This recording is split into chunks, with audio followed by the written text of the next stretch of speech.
Assalamualaikum warahmatullahi wabarakatuh. Kami dari kelompok 9. Wawancara kali ini akan membahas seputar penegakan dan perlindungan hukum. Penegakan dan perlindungan hukum merupakan suatu usaha yang bertujuan agar hukum bisa berjalan dengan semestinya, yang bertujuan untuk mewujudkan tegaknya supremasi hukum, tegaknya keadilan, dan terciptanya kedamaian di dalam kehidupan masyarakat.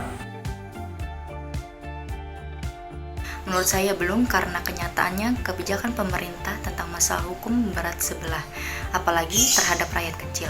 Contohnya, seperti nenek yang mencuri kayu dihukum selama 5 tahun, sedangkan pejabat yang korupsi bermiliar-miliar hanya dipenjara selama 1,5 tahun.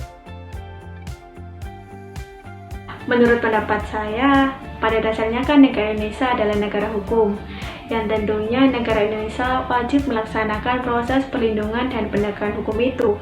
Dan negara Indonesia wajib melindungi warga negaranya dari berbagai macam ketidakadilan, ketidaknyamanan, dan penyimpangan-penyimpangan hukum.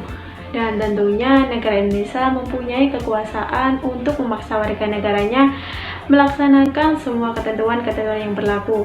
Dan apabila perlindungan dan penegakan hukum itu tidak dilakukan, maka secara otomatis masyarakat Indonesia akan berbuat seenaknya dan menghalalkan segala cara untuk mencapai tujuan yang diinginkan, dan sehingga adanya keamanan, ketertiban, dan ketentraman itu sulit terwujud.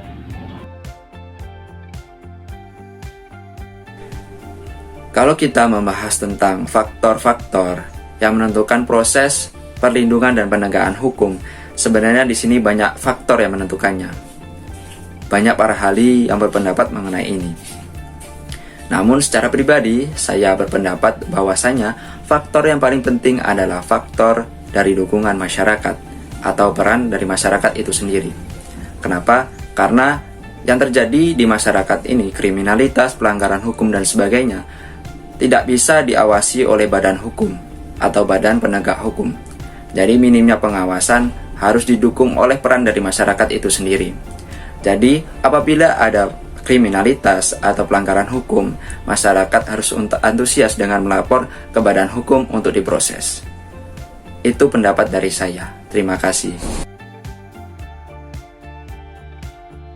Sekian dari kelompok kami. Wassalamualaikum warahmatullahi wabarakatuh.